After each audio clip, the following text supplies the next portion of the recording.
di situ ditaruh surat-surat apa segala macam, kayak berkas-berkas itu yang harus diamanin dulu.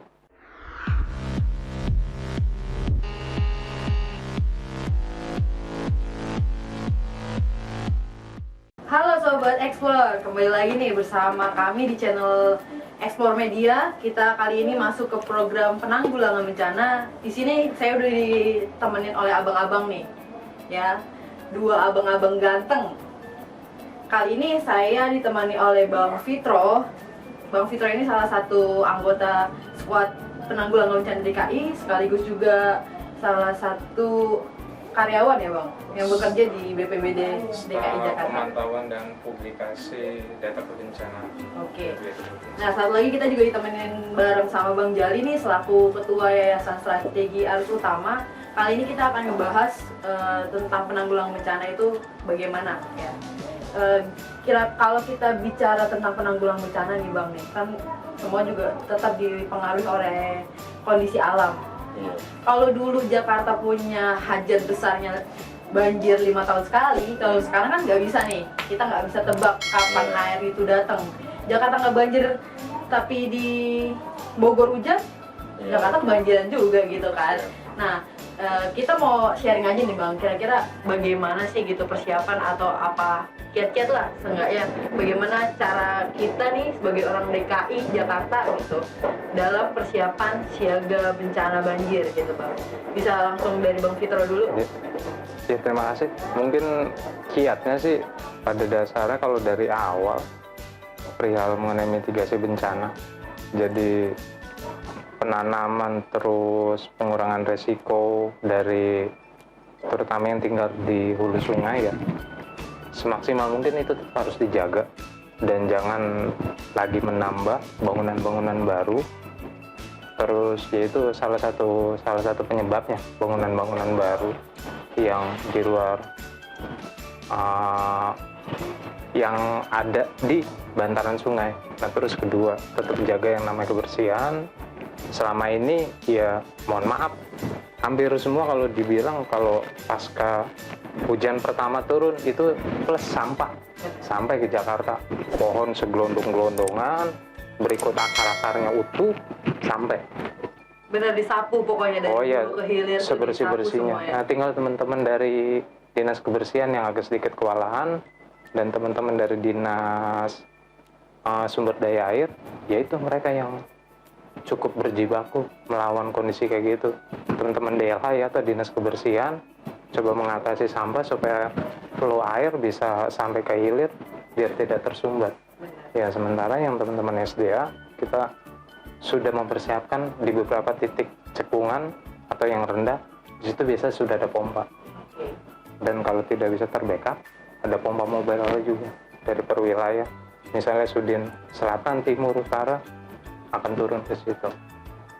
Kalau masih kurang, akan dibantu dikeroyok dari 5 wilayah yang standby di DKI. Seperti itu. Nah, itu kan pada saat banjirnya nih Bang, kan sebelum banjir itu datang kan ada baiknya kita persiapan nih, kira-kira apa aja sih yang perlu kita siapin nih gitu, di persiapan siaga bencana gitu. Ya, kalau persiapannya sih kemungkinan mengenai pembelajaran pra bencana itu sendiri sama masyarakat, kan ada bidang juga tuh ya di BPBD sendiri yang di bidang pemberdayaan masyarakat. Nah, mereka yang biasanya yang touch ke masyarakat sama berkolaborasinya teman-teman dari relawan, lembaga kemanusiaan yang lain, mereka akan support. Punya itu ya, kira Bang Bit, punya bocoran nggak dari kantor Pemda itu? Kira-kira mengantisipasi siaga banjir tahun ini kan udah November nih dan lagi hujan terus gitu kan, besok udah Desember. Kira-kira punya bocoran nggak? Kira-kira kebijakan Pak Gubernur nih sekarang ini kira-kira apa ya? Kalau kebijakannya Pak Gubernur sendiri sih ya seminimal mungkin dari banjir yang ada kita jadi bisa meminimalkan resiko, minim korban. Terus itu yang harus kita atasi, yang strateginya seperti itu lah ya. Seperti itu yang harus kita iniin ya, terutama anak-anak manula, lansia, terus ibu hamil dan menyusui, ya itu yang harus kita prepare jauh-jauh hari. Sebab karena 3 ini kan memang yang paling rentan. Iya, ini nggak harus kita prepare. Dan masing-masing dari OPD ataupun SKPD kita sudah koordinasi semua dalam satu suara. Kita akan saling berjibaku untuk menghadapi ini semua. Itu juga sih. Nah, buat Bang Jali sendiri nih, kan Bang Jali juga dari strategi arus utama juga kan ada program penanggulangan bencana. Kira-kira ada nggak sih Bang tanggapan atau apa ya, sedikit pandangan lah mengenai bencana banjir di Jakarta itu sendiri lah gitu? Oh, kalau itu mungkin agak luas ya, agak strategis sih. Dan kita belum mengarah ke sana kali mungkin. Tapi saya coba kasih ulasan sedikit ya, yang paling sederhana lah, nggak terlalu jauh. Pertama ya, kita yayasan memang ada bidang itu gitu kan, ada bidang itu. Dan mohon maaf nih, Bapak BPBD, staf BPBD kita belum berkoordinasi gitu. Karena memang kita belum membuat unit kerelawanannya gitu kan. Kalau nggak salah kan ada nama squad penanggulangan bencana kalau nggak salah. Dan itu kita belum berkoordinasi bidang kita. Kita berharap nanti kedepannya akan memiliki itu. Terus kita nanti akan coba berkoordinasi. Dari situ mungkin kita bisa bersosialisasi, berbaur, berkomunikasi, interaksi. Terus kita mapping. Dari tim yang mapping itulah nanti kita coba rumuskan rencana yayasan terkait penanggulangan bencana khususnya di Jakarta ini seperti apa gitu. Kalau secara strategis, kalau menurut hemat kita, memang kalau masalah banjir Jakarta tuh itu persoalan kompleks ya. Persoalan klasik gitu kan. Ada sedikit politisnya, ada sedikit masalah teknisnya tuh bicara sinergitas antar pemerintah daerah, antar kelembagaan di satu pemerintahan daerah, DKI aja misalnya. Pertama antar Jawa Barat sama DKI. Di DKI sendiri di internal dinas sendiri gitu kan. Itu ada sedikit teknisnya, pasti ada persoalan. Tapi yang paling utama memang tidak bisa kita pungkiri masyarakat kita sendiri gitu kan, kesadaran bahwa khususnya yang tinggal di daerah gitu, yang tinggal di bantaran sungai gitu kan, itu agak sulit memang. Dan itu perlu memang banyak sih komunitas-komunitas ya Bang ya. Komunitas-komunitas yang tinggal di yang peduli sama Ciliwung misalkan atau Cisada, kalau di timur sungai KBT, Kanal Banjir Timur. Ya, Kanal Banjir Timur itu memang agak sulit untuk ini. Dan itu memang perlu pendampingan kayaknya, pendampingan untuk meningkatkan kesadaran. Walaupun itu kesadaran, kalau menurut kita memang itu perlu penanganan khusus. Soalnya salah satu pemicu kesadaran itu salah satu pemicu bahwa banjir itu bisa mempengaruhi secara luas gitu kan, secara makro. Kayak misalnya buang sampah gitu kan, tinggal di bantaran sungai. Dan ya kita juga nggak bisa nafikan kan kalau misalkan ternyata itu kan permasalahan sosial kan, mereka tinggal di situ, masa kita geser ya, itu sulit juga kan. Udah berapa tahun mereka tinggal di situ terus kita geser nggak mungkin. Cuman kalau tinggal di situ bisa memicu banjir atau karena buang sampah atau gimana gitu, kurang lebih kayak gitu. Jadi kita coba nanti berkoordinasi sama BPBD bahwa kita mau berbaur. Kalau secara lembaga memang kita baru mau gitu kan, tapi secara personal di internalnya yayasan kita udah ada teman-teman yang memang sudah aktif juga. Cuman kan kita bicara lembaga gitu kan, belum ada koordinasi gitu. Kurang lebih kayak gitu. Makasih Bang Jali. Nah, karena kita udah sedikit ngebahas banjir lah, sedikit kita bahas ke background mungkin ya Bang ya, biar jadi informasi lah buat sahabat-sahabat Explore. Siapa sih nih gitu kan, setengahnya kita tahu nih. Nah, untuk Bang Fitro sendiri Bang, Abang udah berapa lama Bang gabung di squad penanggulangan bencana DKI? Dari tahun 2016. Basically mungkin karena awal saya di Dinas Sumber Daya Air ya, saya masuk di tim pompa mobil penanggulangan banjir di Sudin Jakarta Timur. Ya mungkin dari situ teman-teman beberapa lembaga relawan, terus ada yang dari BPBD sendiri. Nah, yaitu melihat kok ini daerah yang rawan banget. Sepertinya kalau air masuk dari Bogor, kenapa timur dulu? Ya karena timur itu gate pertama, pintu gerbang merah pertama. Di posisi sebelah mana tuh? Timur? Posisinya timur ya, lepas dari ini aja, Rawajati. Sini dong? Iya, lepas dari Rawajati masuk ke Cawang, itu gerbang pertama. Oh, itu gerbang pertama. Oh iya, kalau timur, kalau Depok itu masih Jawa Barat ya? masih Jawa Barat. Nah, lepas ini masuk Jagakarsa sebagian, baru tuh pecah tuh. Jadi 13. Oh, pecahnya di Jagakarsa? Ada sebagiannya itu. Ada yang masuk beban alirannya ke Kali Kerukut, ke Panjang dah. 3,5 tahun tuh saya ngapalin rute itu. Sampai apa ya Bang? Iya, sampai hafal. Harus itu terkadang makanya harus dihafalin juga. Kalau Ciliwung sama Cisadane sama-sama hujan, itu kadang-kadang kalau pas lagi di Cisadane beban aliran tinggi, di belakang Istana Negara ngebuang itu berbagi beban, itu belok masuk langsung juga belok. ke Ciliwung. Oh, Nah, itu kadang-kadang suka tingginya di situ. Teman-teman banyak yang kagak sadar. Nah, ini karena saya ngapalin, kadang-kadang kalau pas lagi tinggi muka air naik, izin Kang, ini Cisadane berapa, sekian-sekian.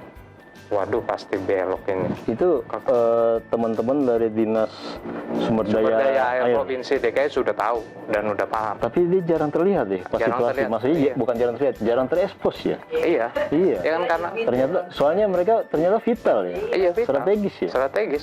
Tapi jarang kelihatan. Pintunya sih kecil. Jarang diekspos ya. Kan itu kan wewenangnya punya wewenang kementerian. Oh, iya. Kementerian PUPR, Sekinya itu apa? Dirjen PSDA. Itu yang punya wewenang. Iya. Iya, yang sering tampil kalau kita lihat TV kan, gitu kan. Dia punya seragam khusus atau apa gitu?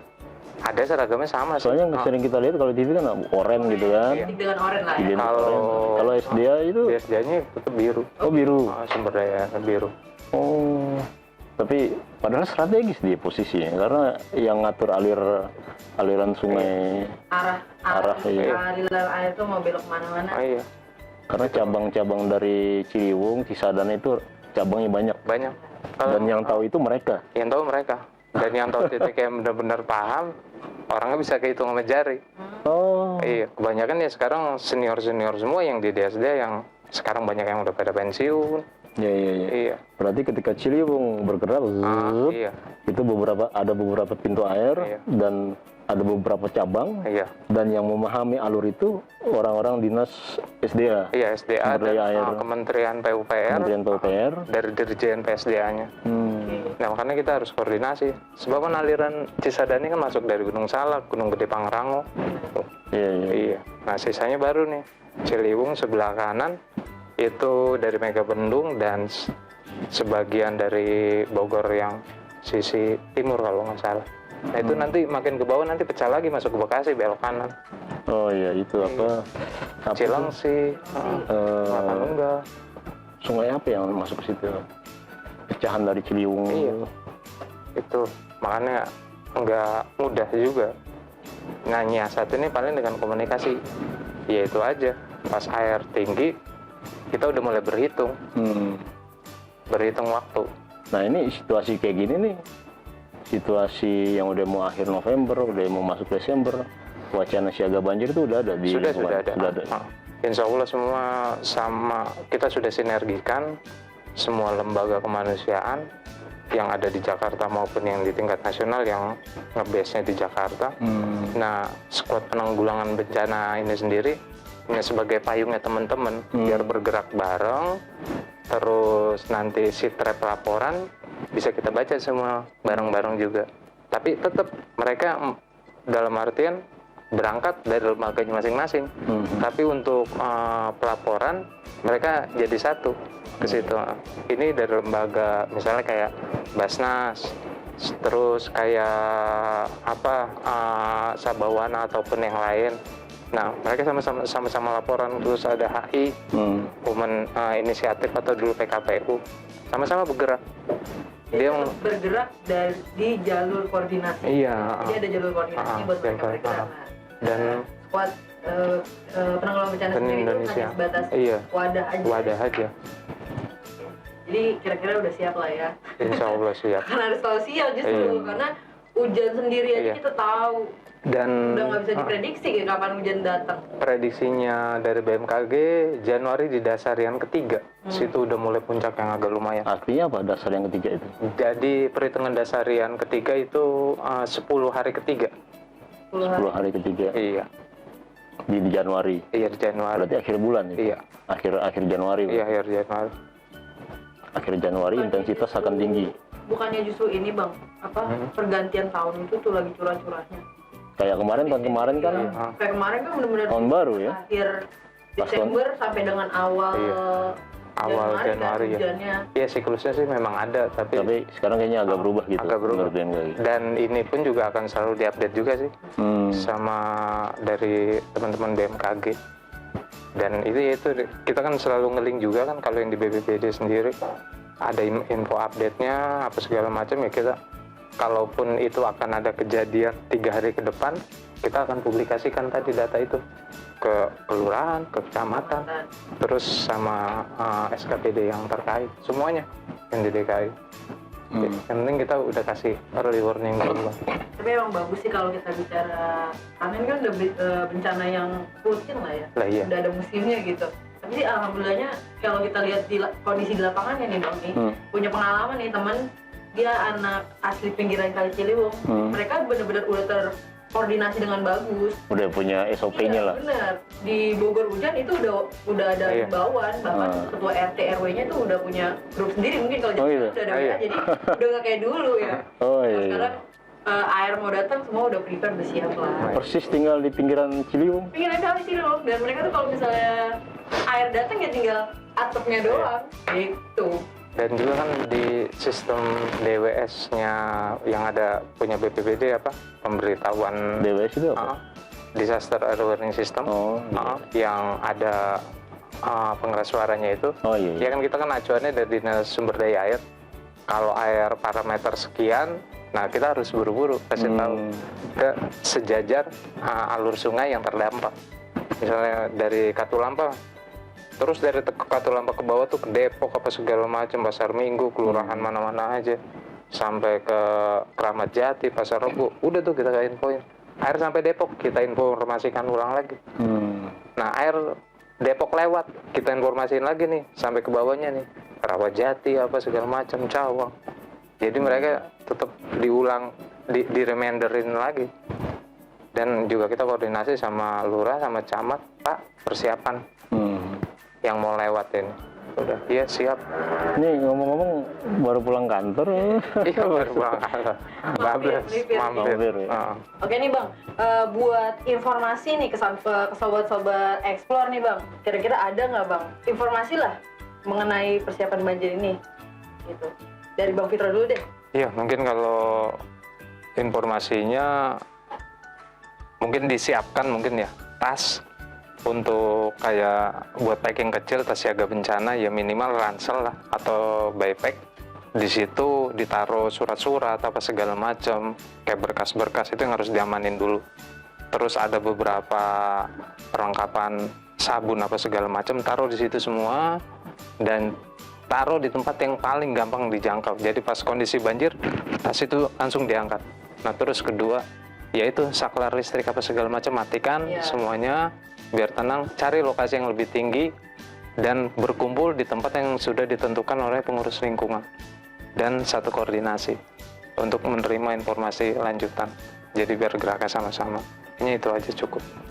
Nah, kalau tadi kan dari Bang Fitra nih, nah sekarang langsung deh kalau dari Bang Jali apa nih Bang? Itu kalau kiat prepare untuk menghadapi banjir kayaknya secara personal itu udah cukup tuh, udah jelas gitu. Mungkin kalau saya ingin mengajak secara organisasi gitu kan, untuk semua teman-teman maupun yang sudah terwadahi maupun yang secara personal gitu kan, ketika nanti siklus itu mudah-mudahan tidak lah gitu kan, ketika nanti ada siaga banjir udah prepare siaga banjir itu sama-sama kita bergerak gitu kan dengan wadah masing-masing di bawah koordinasi instansi terkait, dalam hal ini BPBD ya istilahnya. Itu prinsipnya kalau menurut saya gini, yang sering aku perhatiin tuh salah satu persoalan ketika tanggap bencana itu koordinasi itu sering jadi miss gitu kan.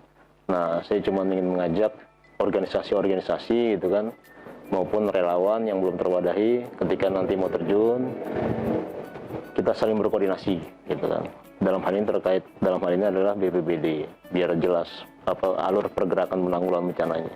Saya rasa cukup ya. Sebelumnya makasih Bang Jali udah nyempetin hadir, Bang Fitro. Oke, begitu guys, sobat explore semua, informasi yang bisa kita kasih. Jangan lupa di like, subscribe, and comment di bawah ini ya. Sekian.